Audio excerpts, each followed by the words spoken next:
What's up, guys? This is your go-to podcast for the drag boat racing community. My name's Jake Yeager, and this is the Drag Boat Racing Podcast. Drag boat racing, points I'm chasing, no time wasting. What's going on, drag boat race fans? Today we're going to be sitting down with a drag boat racer from Lake Forest, California. He is a current top alcohol funny car driver with the NHRA and Lucas Oil Drag Racing Series, former top alcohol flatbottom driver, and a current blown gas flat driver with the National Jet Boat Association, Shane Westerfield. All right, let's jump on into this, Shane. Welcome to the podcast. Thanks for coming on today. I really appreciate it. Yeah, man, thanks for having me on here. Glad to be one of the first ones. Yeah, absolutely, Shane. So let's jump into this, man. What I could get from Facebook, you're currently in Lake Forest, right? That's where you're living? Yes, sir. Born and raised there, and left for a few years, went down to Long Beach to party, and then my wife and I realized we needed to grow up and get back out of there and get back towards where we grew up at. And currently living there and bought a house and got married got our daughter and got it all going on. Right on. How old's your daughter? She just turned 3, so we call her a three-nager. She knows all about the world, and she's teaching us life lessons now, if you ask her. Right on. That's awesome. So, Yeah. during high school, did you go to college? What, sports, anything? I graduated from El Toro High School in 2006, and I tried the sports thing very briefly, and I mean very briefly, like one or two times going into my freshman year of high school, and come to find out it really cut into my summertime at the river, so I wasn't all about that, and I had zero athletic ability anyways. My parents knew that at a young age. That's going all the way back to when I was 6-7 years old. That's when they put me in go-kart racing instead. So the whole time through high school, man, I was in the garage learning how to try to build cylinder heads and learn how to build short blocks, and I was all into motors, and I finally did go to a dance though my senior year. I think my senior prom was the first dance I made. I got one in, so I got that done. And then tried a little bit in the college stuff, and just wasn't for me, and I've been working ever since, right out of high school. And then you guys have an exhibit business, correct? Yeah, CDI exhibits. We've been my dad has had this going for 32 years. Got it started a few months before I was born with my grandpa, and started out in 5,000 square foot in Brea, and moved on to Anaheim and 14,000 foot up to 20,000, and now we are currently in Corona, California. We're just under 60,000 square foot, and Dad's got 20 to 25 employees here, and we're cranking out trade show exhibits. Man, that's what we do. That's what's been funding a lot of the stuff that we get to do and enjoying life, and got to meet a lot of different people, and got to travel a lot around the country to different trade shows, and it's been a real good experience. That's awesome. I've definitely been down to the Anaheim location a couple times for some NJBA board meetings, and it was quite a nice building you guys had down there. But I've seen pictures of the new place, and wow, that place is huge. Yeah, we just kind of keep spreading our wings down here. Metal shop's grown, the wood shop's grown, graphics, everything just kind of gotten bigger and better. So we hope to keep this thing rolling, keep expanding, and a lot of room left to grow out here in Corona. So that's our goal. Awesome. Well, I definitely think we know where your love of the river and boats and hot rods came from, but if you can give us some background on that and being, a kid of a boat racer. Man, so I was born into the boat racing deal. I was 2 weeks old in my first boat race when NJBA was still down in Blue Water. And, obviously didn't know what was going on then, but growing up, I think my dad raced through about 92 or 3. And, I started kind of getting into it a little bit, but times got a little bit tough for my dad at the end of 92 and decided he needed to park the boat for a bit. And, the whole time we were still going to the river. So I was always around boats, and you know how it is, Saturday afternoon, it's like Van Nuys Boulevard, man, all the street racers come out. So I was always looking forward to that as a kid. And I think my dad saw that. So it was about 5 or 6 years we were off of the boat stuff, but we were still staying busy and racing. Like I said, he put me in go-kart racing, and then I did the junior dragster program, and then dabbled a little bit in quads and dirt bikes. Just tried to, we diversified ourselves a little bit just to try all the avenues of racing, but ended up right back to boats again. We were, started out just like everyone else does, get a hot rod boat for the river. Well, what we thought was a hot rod. We were trying to beat up on people at down the Big River and just getting our butt whipped, and took it to where did we take it to? NJVA Bakersfield in 2002, and the ET slip was a 1408 at 75 miles an hour, and very, very humbling, real quick. Like, wow, this isn't going to work. So, it just starts out, and all right, how we can make it go faster? Buy a blower. All right, what else can we do?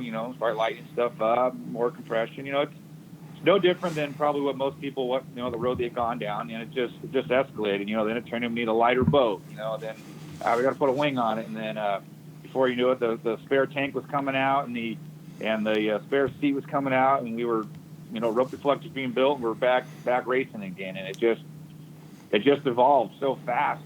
From a couple years span, we were, had a 2-seater flat bottom going 70 miles an hour up and down the river, to we had 135 mile an hour race boat on, at NJVA.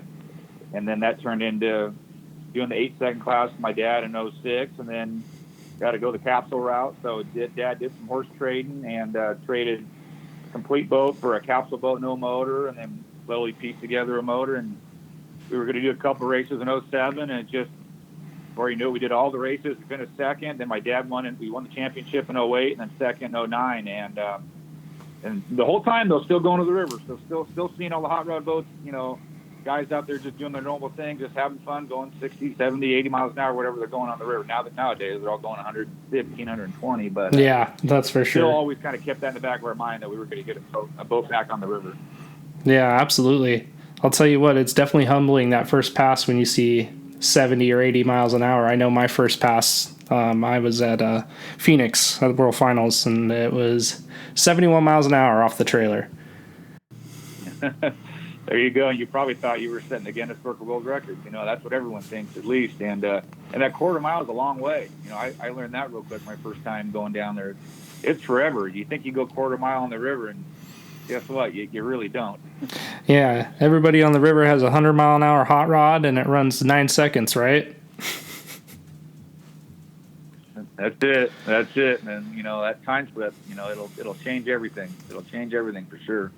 But yeah, I know we just, once we got through doing the alcohol flat there at the end of '09, it was time for a change. Lucas Oil was coming in to go do their series, and my dad couldn't drive the boat anymore, and I really wanted to, but I really wasn't ready. I had driven the boat one time. Mm-hmm. It was a Christmas present my parents gave me. And, that's awesome. I had never been on the holding rope.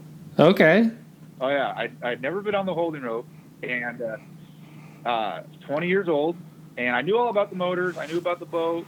We had the whole boat apart that winter. And I think it was for the first race of '08. And I knew everything about it. I knew what to do. I just didn't know how to do it, I guess, if you want to say that. I knew what the end result had to be, but I got it started, and I shut the lid, and it got all quiet. And I had been on the river a bunch with flat bottoms that went 105, 110 or so, but nothing obviously like this. And the day before, my dad had gone a 661, 167. Mm-hmm. And so I took blower out of it. I took mag out of it. I did everything I could to try to slow it down. And I got it rolled over the first hit, and then came back, and then it was horrible. It was. And the next lap went back out, and I had it drilled tight. And I got it down there. It wasn't pretty. I don't show the video to many people. I mean, there was water coming over the bow eye, but I got it down. I went a 401 to the 8th. So I didn't break into threes, but I went 401, and I got it shut off right past 8th mile. And I was ready to go again, and Dad looked at me and said, no. He goes, the boat's at half track, and you're still starting like sitting there. All right, that's fair. I'll take that. Yeah. So, wow. Took a little while to get me back on the boat side, but right after that, we decided to, or after the '09 year, we decided to go car racing, and mm-hmm. and that took a little while to get that rolling. But we've been doing it 10 years now. We're still here. Yeah, that's crazy to go from top alcohol flat bottom, which the pros and the top alcohol flat kind of call that class the alcohol funny cars of the water, right? So going from there to there, that's pretty crazy. No, it was cool, and the car world, we had none of us that really had any experience. We, like I said, we raced go-karts and a little bit of Porsches with my grandpa, but as far as drag racing on the asphalt, no one really knew. And we had purchased a car from Sean Bellimer, and then it turned into, okay, we need a motor. Well, the alcohol flat motors will work, and we had to go buy blowers and started trading parts. And it took us a little while to put it all together. And we took the whole boat crew. That was who we used to go to the first time in Bakersfield to go test. And we show up and we get the car started in the starting line, and they shut the body, and the whole crew scattered. And I'm thinking to myself, I'm the only one that's ever been on a starting line before at a drag race. None of these guys have. And no one knew what to do, and it was a mess, man. They tried to stage me with the back tires and had me lined up crooked, and we were true boat racers showing up to a drag race type of thing, and just like, God, we have no future in this. But just went back, and we just kept trying and got my license in the 6 runs like you're supposed to, and then burned a lot of stuff up. But man, we started learning quick, and started hanging around the right people. Just like any type of racing, you want to beat the best, you got to hang out with the best, and learn from them, and that's what we started doing. Yeah, absolutely. I mean, just kind of similar from where I started, coming into boat racing, having no idea what the hell we were doing. We started hanging out with Gary and Garrett Brystick, and they kind of took us under their wing, and showed us the ropes. And 5.5, 6 years later, here we are. Yeah, and you learn from them, and you learn from others, and you can't listen to everyone because you'll just end up getting screwed up. But you stick with one guy for a while, or two, whatever it might be, and they'll get you going down the right path. And that's what we were lucky. We got hooked up with a guy in the car world named Bob DeVore, and he taught us for a couple of years, and then we kind of got going on our own, throwing our own twist into it, and won the championship in 2017, and we've been second and third and fourth, and it's been a lot of fun, man. That's a humbling sport, though. You can win one week and be a loser the next week real quick, so you don't try not to get too excited each time. Yeah, I can only imagine. I've been to a couple races. We were hanging out with you, obviously, at the World Finals in Pomona. But how crazy is it to see all of these cars being so damn consistent, pass after pass after pass? Like, it's mind-blowing to me. That's what makes that's what makes the car stuff so much fun. Is it's so competitive. We'll go qualify 16 car field, and you'll have 8 of them within 400 to 500 of each other, and that was one of the first things we said. We were just like everyone else, sitting in the grandstands drinking beer, watching these guys, and there were all these alcohol funny cars showing up, and there be 20, 25 cars trying to make it for 16 cars. And when we decided that's what we wanted to go do, was go car racing, my dad's favorite line, how hard could it be? Look at all these guys. And boy, were we wrong. Right. We were way off. But I mean, there's just so much more technology available on the car side. The motors are what they are. You set those things on kill, and you just run those, and you basically tune it off the clutch and transmission and rear end ratios. But you get a baseline, something you're comfortable with. It's no different in the boat world than when you got your favorite propeller that matches your gear over here with your engine combination and prop location and cavitation setup. It's no different. It's as far as once you find a bubble that you want to live in, and you stick with that and you run with it, and then you could stay fairly consistent. It's the hardest part is track conditions. They change, and you go up, 45 minutes between rounds, and it could change 15 degrees in you, and it's a whole new ball game then. Yeah, I know we definitely talked about track conditions at Pomona, but what would you say, like, the biggest difference between, obviously, like, run alcohol funny car with condition wise, track wise? Well, in a car world, if there's a bump at half track, it'll be there the next time and the next time and the next time and the next time. So you can learn to tune around it. Where in a boat, as you know, we race on lakes and rivers and ponds and whatever they could put us in. And, sometimes it's bumpy out. Sometimes it's flat and glass and it's sticky. And sometimes there's a current, and you get a little bit of wind, it'll start moving you around, and it does change a lot more in the boat world that I've seen, and obviously water temperatures. The car world, our biggest thing that we monitor is track temperature and how thick the rubber is on the racetrack, and that determines how much clutch we can throw at it, tire pressure, and our stage RPM, and whatever else we might try. But it's just two different worlds. There's nothing really too alike. So it's hard, but it's a good challenge. I'll give it that. Yeah, absolutely. My dad and I were watching you guys tune those things and getting it down that, what was it, the right side of the track of Pomona that was giving everybody trouble with that bump. Oh yeah, big old speed bump out there. It's like getting a set of whoop-de-doos on a supercross track down there. But if you can mow through them just right, yeah, it was definitely impressive. That's for damn sure, man. So, some of the biggest questions I always get when I'm racing and new people come in from the boat world is how the hell the tree works for us. What is your biggest deal with the tree, like in the car and then going over to the boat world? Do you have a similar way of going after it, or?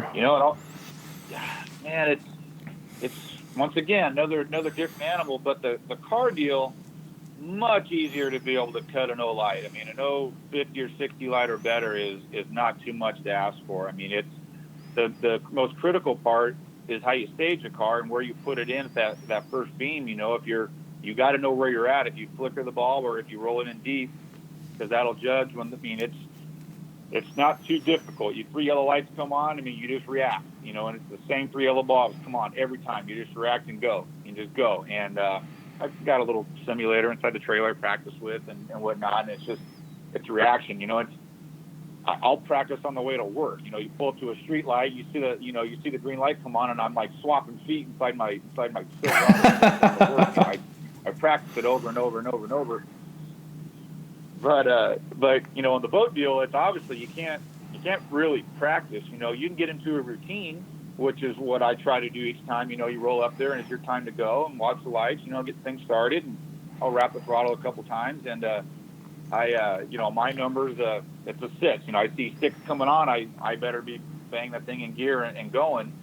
And sometimes with the flat bottom, you can cheat it a little bit. You think you left a little early. You could try to let it out a little quicker and try to fly the boat over the beam. But I don't have that talent. But I've seen people that are better than me that have that talent that can do that. But the boat deal is tough, man. Like you say, try to explain to someone how you get a 125-foot run up to the start, and you got to hit that thing right when it hits zero.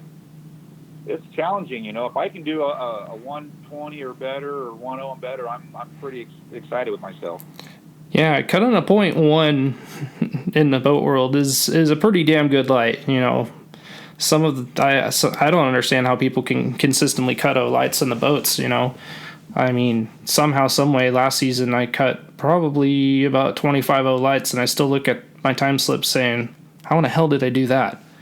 No, it's tough. I'm horrible at it. I can get a couple O lights a weekend, but I try to always just stay conservative. 10, 130 lights, and in our world right now, yeah, that'll get you a couple rounds, But I lost to Jason Merritt on a hole shot with a 105 light. Dude went 017 on me, and my only whole shot loss so far in boat racing. But it irks me every time I see him drive by. It's almost like I'm mad at him. He didn't do anything wrong. He was just a lot better that day. But I want to get him back.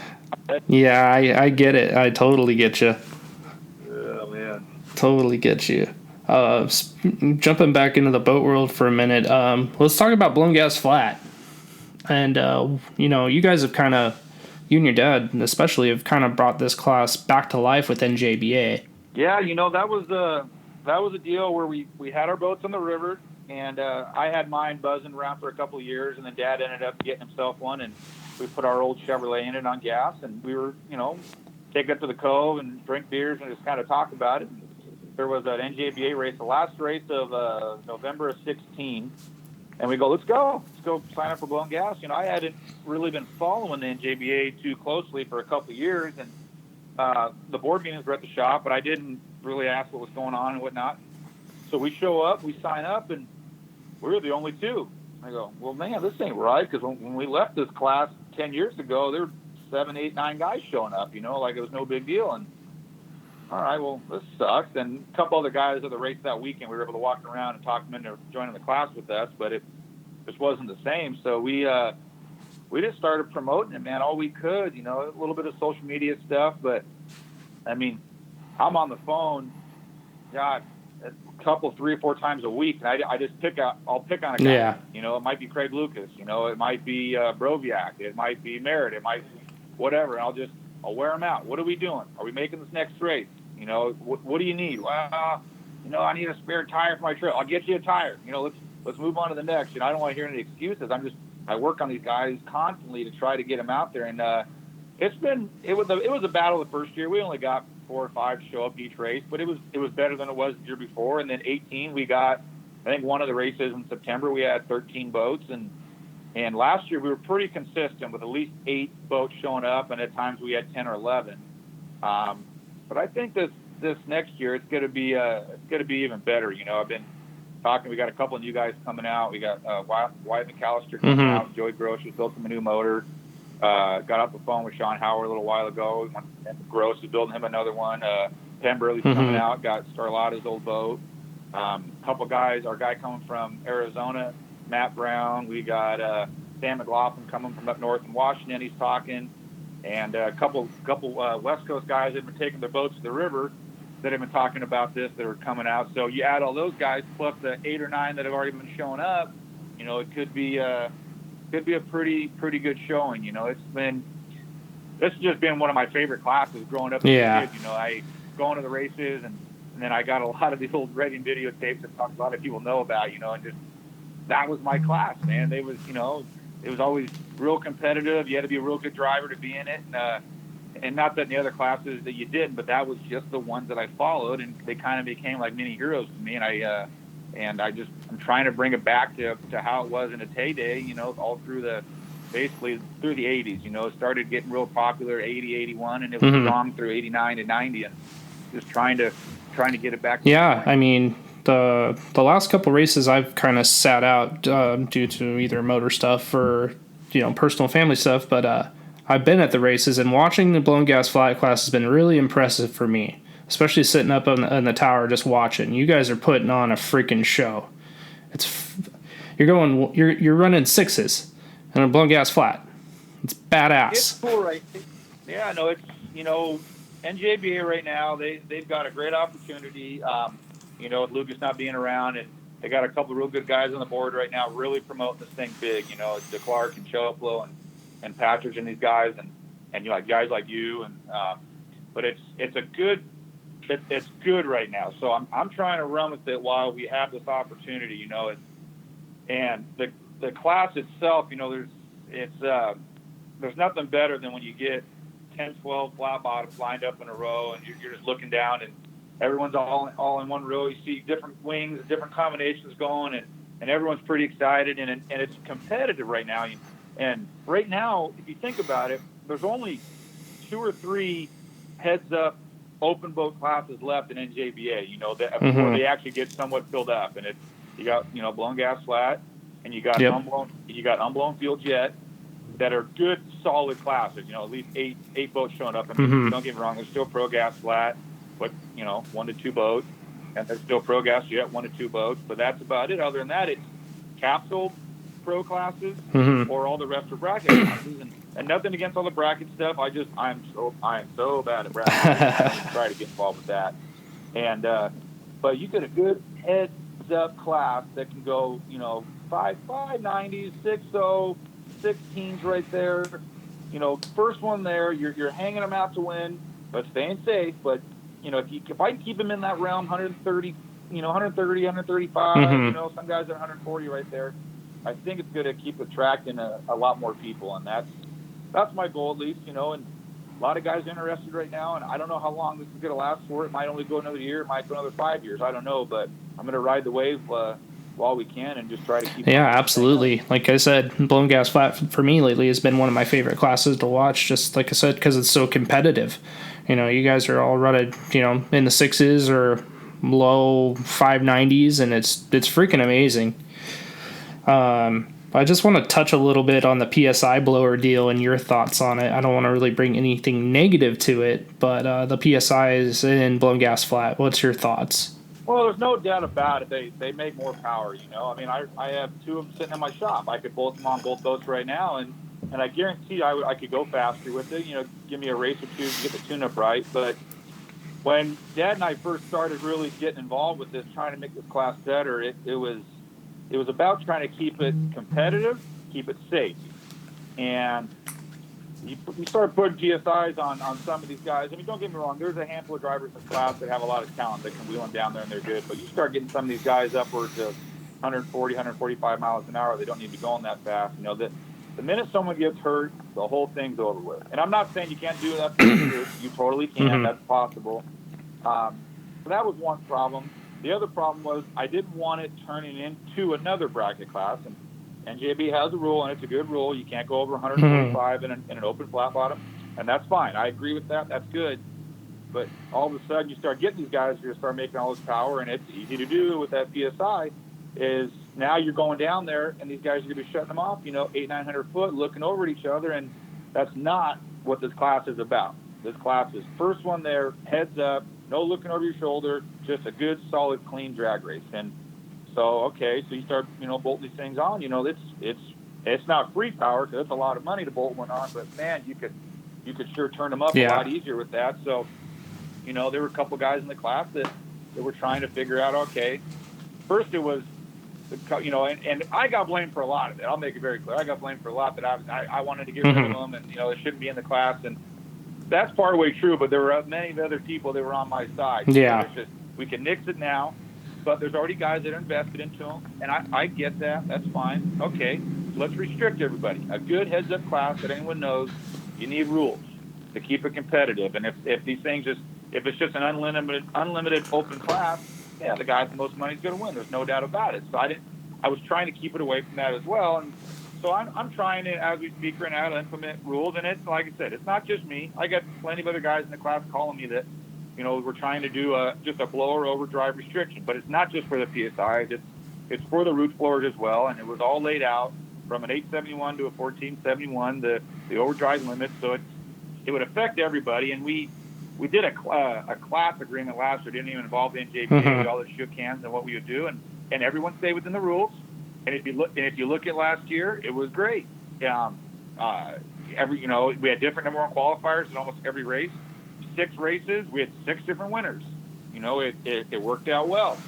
So we'll see. I'm trying just to get it in the rule book itself, and we'll see if I can see if we can get that. But and the other thing of the PSI, okay, you want to go buy one? Talk about the most money's going to win. Like I said, I own 2 of them. I know exactly what they cost. $18,000 to go buy one.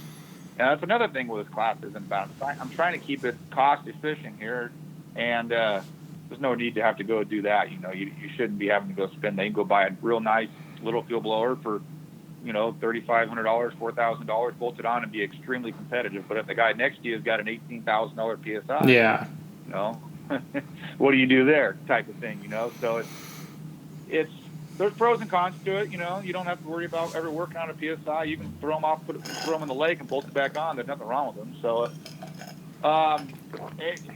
it is what it is at this point. They're in the class. They're not leaving the class, and that's fine. Let's just try to keep everyone even. Yeah, I totally agree. That was something me and Dennis Capone were talking about because we're both jumping back into unblown fuel jet this coming year.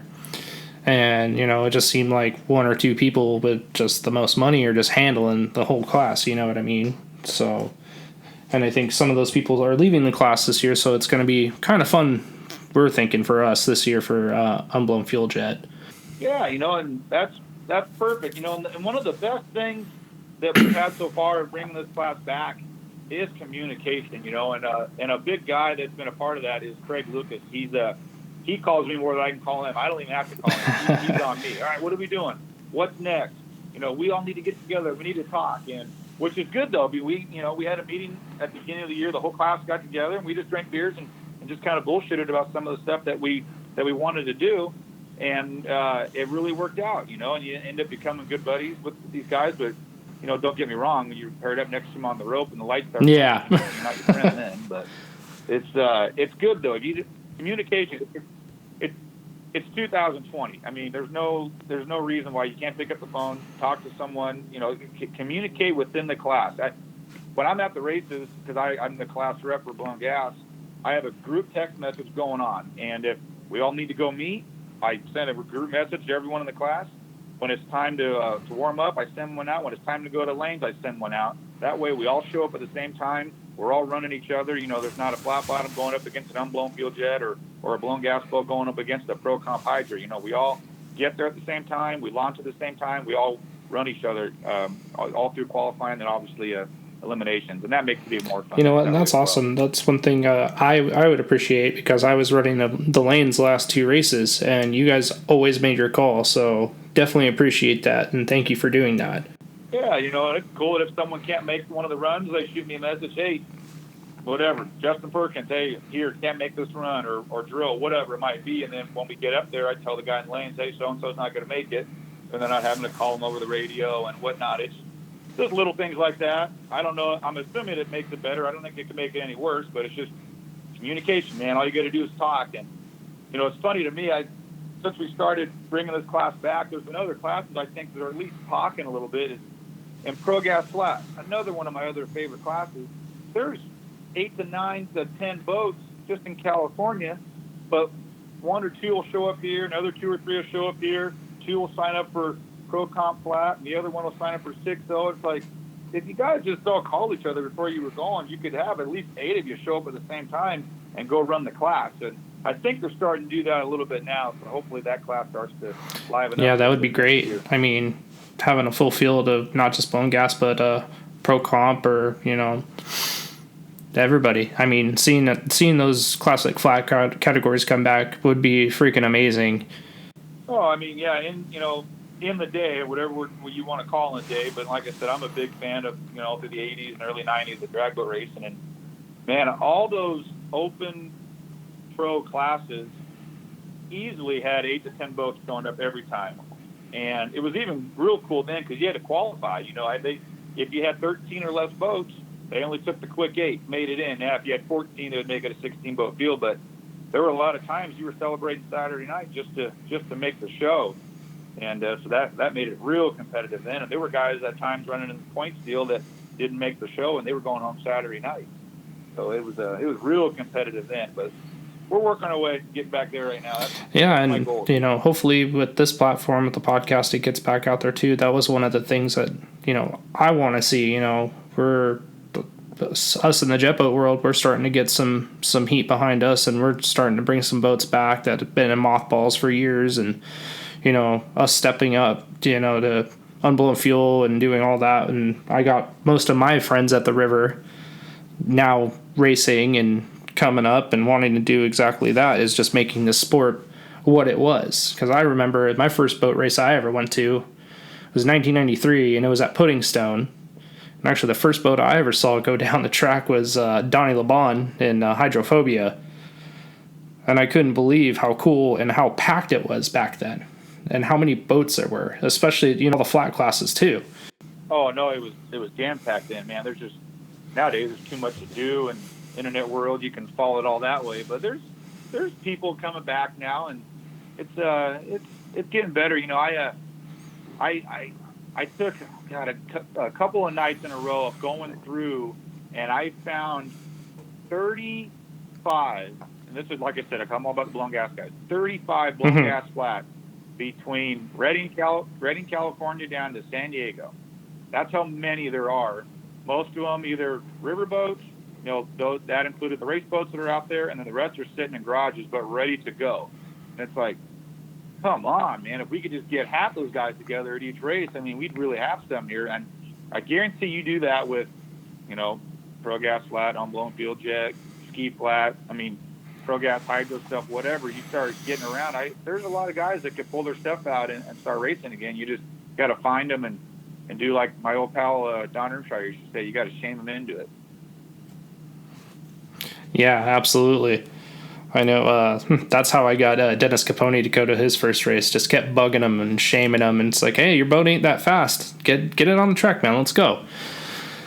So, hey, you do what you got to do. Trust me. Exactly, and now he won't miss a race. So, hey, I got a question for you flat bottom guys. What's with the open face helmets? Hey, man, that's cool. You were there in '93. Everyone had them. That's true. That's true. I mean, you hear DeClark giving you guys crap about it. Oh, that's just because with his old mug, you don't want to see that. He has to wear a closed face helmet, man. But it's cool, man. I mean, if you look back, it's get the open face helmet on, you get the helmet all painted up like the boat, get the Climax goggles on, man. You're like a little war fighter, man, getting ready for battle. And it's cool. There's actually been a couple of guys that have gone back the other way. I mean, Jeff Martin, who drives my dad's boat, he's been racing for over 20 years, always closed face helmet, and talked him into getting an open face just to see what he thought about it. Man, he won't go back now. He digs it. You can sit on the rope and talk and not have your muzzle on, as I say. It's kind of cool. Yeah. There's a whole pile of them. I think more than half the guys now have open face helmets. So it's just for the look. I'm sure it's not any safer. Don't get me wrong. It's just that's half the battle with the drag boat, man. You gotta polish it. You gotta love on it a little bit. You gotta have the look. You gotta look cool. That's half the battle. Yeah, I mean, don't get me wrong. They definitely look cool. Most of you guys have them all painted up like your boats and stuff, and they're definitely cool. What is it? Garrett Hollinsworth finally got one at the last race, and I gave him a bunch of crap for it. And of course, he comes back at me. Well, you're just a jet boat guy. You don't know what's going on, anyways. It's all fun and games. That's all. It is cool though to see people going out there and getting them, and then trying to find the Climax goggles. Because it's a hunt. Because you can't just go buy them anywhere. People are finding them. They're looking. Yeah, that's cool. That's definitely cool. All right, so I gotta ask, you've been doing this a long time and been around boats a long time. What's been your favorite track to go race at besides me? Yeah, Bakersfield. Yeah, I mean that's just a given there, just the convenience of it. But I'm excited. For this Chowchilla thing possibly. That I hope that this works out. I know you guys have been really working at it, and Joe Shufflo's been really getting involved with the city and whatnot, and. I that was always one of my favorites, and then obviously the Phoenix track. And since I started actually driving, I never got to race at either one at Chowchilla or Phoenix. And Rep Bluff was a lot of fun too, man. Just the show and shine Friday night, and the pits were kind of dirty and whatnot, but everyone got a real good sight to see sitting up on the bluff looking down, and that was kind of more of a famous track as is Chowchilla. God, to say one, I don't. I probably still Phoenix just because it's Phoenix. You'd always look forward to the World Finals every year, and hopefully that gets to come back one day. And I'd like to drive a boat there. I mean, I know the water's all, it's not the best place to be, and you definitely don't want to put your toe in the water there if you don't have to. But I would say Phoenix would probably be my most. Oh yeah, right on. Phoenix is one of my favorite tracks as well. Not just because, well, obviously most of us who've raced there, the water's shit, but just the ambiance in the pit, and after we're done racing, and even the drivers meeting, it's always so much fun racing there, and it don't matter you win, lose, or draw. Every time I've raced there, I've come away with a smile on my face driving that 6 hours back to California. It was always so much fun. I remember we rolled in there one time in 2005. On a Thursday morning, they were already testing, and we couldn't even find a pit spot. And it's like, good God, does anyone work anymore? I mean, we left Wednesday night and then came rolling in Thursday morning, and no pit spaces left. And we ended up sneaking between 2 trailers, trying to back our stuff in there. We were blocking 2 other guys, and it was a mess. But we were there. We were part of the program that week and got our butt whipped first round, but we were a part of it. I always remembered that, and I just always wanted to do well there. We won one race out of God, I don't know, 4 or 5 years of going there, but it was a lot of fun. Right on. If you could pick 3, people you've looked up to during your drag boat racing career, or like mentors, if you can, 3 or more, who would you have on your list? It was really good, and he raced a long time, and he only got wet once, but unfortunately he made it count. But he was a drag boat promoter himself, and doing what I'm trying to do now. And he'd call you up and chain you into it, try to get you there. But that was Don Irvshire. He was good for the sport. I mean, there were times where he may not have been the friendliest guy to be around, and he'd tell it to your face, you know, what he thought about you at times. But he was all about the class. You know, he promoted Alcohol Flat. That was his gig, and he was a good driver. He never missed a race, and he'd bring the best out of him. You know, you wanted to beat him for sure every time you got up alongside him. But you guarantee he'd be there. He wouldn't miss one. He'd travel all around the country, and but that's all he did. You know, they didn't go on vacation in Phyllis. They didn't get involved in any other type of motorsports. They drag boat raced hard from the late 70s all the way through 09. So I would say he's definitely one of them. You know, obviously my dad, you know, he started boat racing, and his first race was Blue Water, 1980, and he did it with, you know, $2 in his back pocket trying to make it happen, and then just evolved from, I think he was running a bracket class going 75, 80 miles an hour up to he went 169 miles an hour in his capsule flat bottom. You know, and he won a championship there. He won another one in 80 class years before, and juggling the business, juggling kids, and all this and that, and make it all happen. So that was obviously, yeah, he's definitely there, one of them. And got another one. I don't know the third one there. I have to think about that one there for a little while. But those two right there really stand out. And you know, there's still guys like Sonny Jones who was just badass, man. He could get in anything. He'd get on a surfboard with a blower on it. He'd wheel that thing out and do a great job.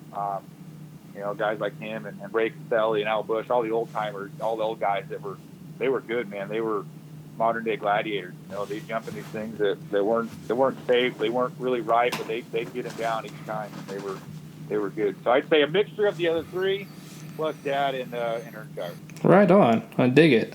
You know, I never got to meet Don. He passed away before I got into the sport, but I talked with Phyllis a lot because with the RESP deal, and he just seemed like he was just an awesome dude. You know, it's a bummer that he's no longer with us, but you know, from what Phyllis tells me, all the war stories and all the things, he really seemed like he was the guy that was just promoting the sport and taking it where it should have been, should be going, you know. We were talking about just getting into the class, you know. He got a hold of us, and man, you got to get in here. You're going to love it. You know, anything you need or need to, you know, questions, want to talk about, whatever. He was there, you know, and he was cool. He was one of the first ones that kind of welcomed us into the class, and because we were pretty intimidated.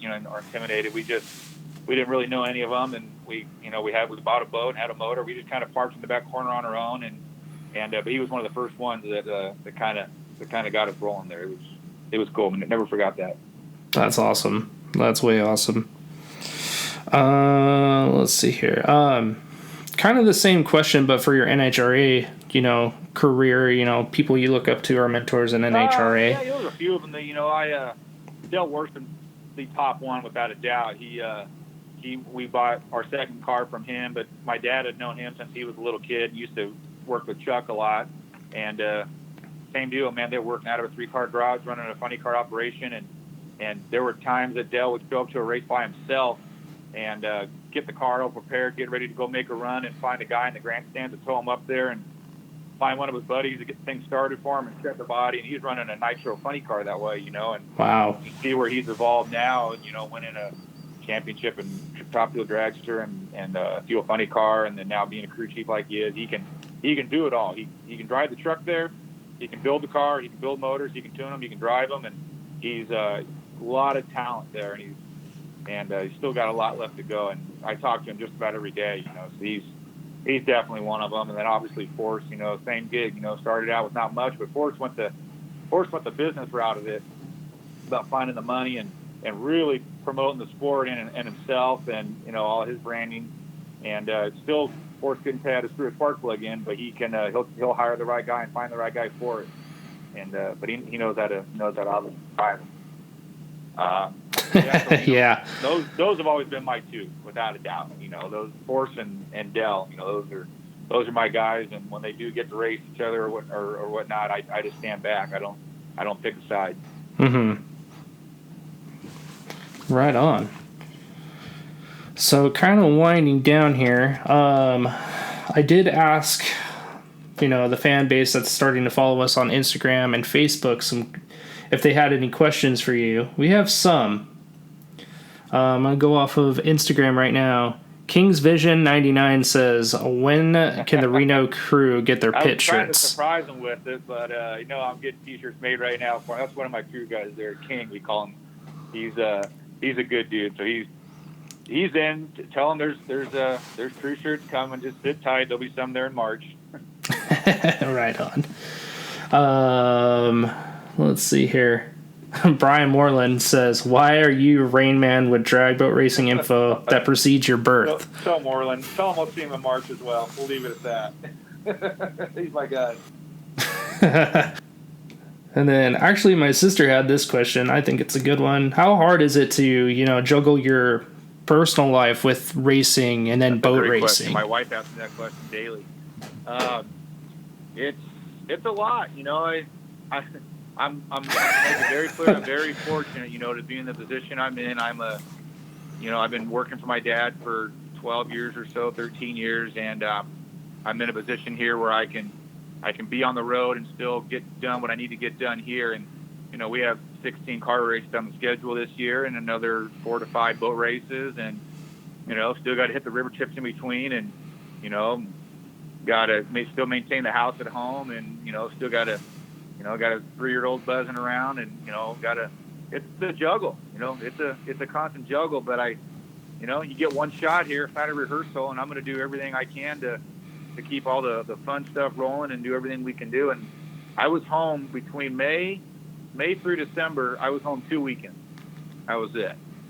And but I like it that way though. I feel like you can sleep when you're dead. You can relax then. And I'm just in full mode of just. Trying to be the best everything I can do, and I don't see myself slowing down here anytime soon. Yeah, I mean, I couldn't even imagine trying to juggle, even when I got going on running my own business and just life in general, it's difficult, and doing that all, it just seems like it would be insane. What's that? So, and then final question. Oh, no, go ahead. What's up? Sorry, go ahead. Final question from actually Facebook is going to come from Darren Petrovich. It says, who's the better driver, you or your dad? Well, he's the one that has championships to prove it in the boat stuff. I don't yet. So we'll say Dad still. He'll still give me the old stare down if I have the boat too high or if I'm rocking it down there, whatever. He'll just give me the look. It's like someone telling you how disappointed they are. All he has to do is look at me, and I know. And I'm 32 years old now, and I still get scared of him at times. So. Now he's still a man. He could jump in any boat right now and wheel it down there the best of anybody.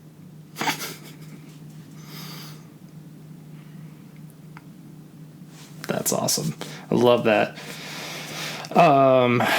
If you could give any advice to like first time racers like an NHRA or boat racing, what would it be? Just kind of same approach that how we've always done it over here, and like we were talking about earlier, you want to be good, go follow the guys that are good, and get to hang around them and see what they do and see how they're organized, see, the hardest part about going racing is the preparation at times, and making sure you're all ready to go. And like my buddy Ralph Gore taught me one time, there's five steps to win a race, and step 1 is you got to get there, And that could be a challenge in itself, just organization, getting yourself prepared, ready to go race.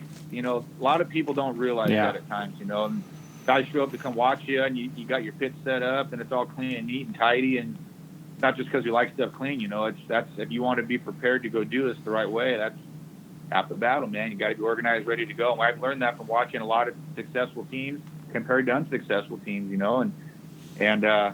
so new people coming in, watch the guys that are doing good and that are successful and they're winning and they're having fun, and be like them, and then go from there and do it your own way, but start with that process and then go from there. But that's what we did, at least. And I've been racing now I can honestly say I've been racing since 1995 or 4, whatever it is now, from go-karts. So I've been racing a long time, and I'm still doing it. Yeah, that's awesome. That's pretty spot on. I definitely agree with you on that. For any first time racers, you want to just surround yourself with the best people that you can to give the best advice. So And then kind of, if do you have, would you recommend like any podcasts other than this one, or books? I don't know if you read much at all. I'm a big reader, but if you had any books or podcasts to recommend, or drag boat review, that's about as far as my reading goes. I'm usually out running around the warehouse here, but I've done a couple different podcast stuff, different, in radio guys and whatnot. But this one's cool, man. Let's pump this one up. Get some more guys on the show and kind of keep this thing flowing, man. Get drag boat racing back how it used to be. I still feel, and I know a lot of people are going to disagree, but when boat racing was its best, you had IHBA on the West Coast, you had SCBA Midwest, and they'd go a little bit back east, and then you all meet up one time a year at Phoenix, and obviously then CDBA has always been kind of doing their thing, but that's when it was big, and you'd stay West Coast, and then those Texas guys would stay in the Midwest, and they had big fields over there. We had big fields in our end, and like I said, go meet up for one big race a year and see who's the best. And I'm kind of hoping it's going back that direction. The NJBA hopefully hitting a couple different venues now, and some of the CDB guys, joining up with them, and obviously with SCBA taking off like they're doing, they got a big race schedule. Let's see how this flows. I'm excited to see how this all pans out. Yeah, absolutely. I agree with you fully. I'm super excited to see what 2020 brings for drag boat racing this year. I know the NJBA's got some things in the works with Chowchilla and some other things, so as soon as they become available, I'll let everybody else know here. But Shane, super, super awesome. Thanks for taking the time today. I know you're busy, running a business and getting ready for Pomona too. So if you'd like to say anything else or promote some social media, go ahead and do so. My Instagram deal is Shane Westerfield Racing, and then the Shane Westerfield on the Facebook, and obviously Rick Jackson Motorsports on both for the car side. But come out to Pomona and cheer us on there, and hopefully we'll see everyone there at the March race there in beautiful Bakersfield. I'm excited. We got a lot in the works over here as far as our program goes, and I'm excited to see if all of our changes they work out. Yeah, super excited to see you at Pomona, and then obviously in sounds good, Dave. A couple weeks, brother. Here, and excited to see who else you get on and keep this thing rolling. Right on, Shane. Thanks so much. I appreciate it, buddy. I just want to give Shane a big shout out for taking the time out today to talk to us on the podcast. If you haven't already, please go like and subscribe and follow on Facebook and Instagram for Shane. It's Shane Westerfield Racing, and then also Rick Jackson Racing for the NHRA deal. So our next podcast, we'll be talking about what to expect as a first-time racer going to a drag boat race, and we'll be covering this with the head of tech from the National Jet Boat Association, Joe Shelfo. Anything from safety gear to rule books and tech. So if you can, for any of you guys that have ever even thought about getting on the track, why don't you head over right now to Instagram and Facebook and ask us your questions that you have about going drag boat racing. Like I said, anything from tech to safety to rule books, safety gear, all that stuff. So head on over there right now and ask those questions. We'll be getting after that podcast next week. But anyways, we're all done for today, guys. I just want to thank you for your time and your ear. This has been the Drag Boat Racing Podcast.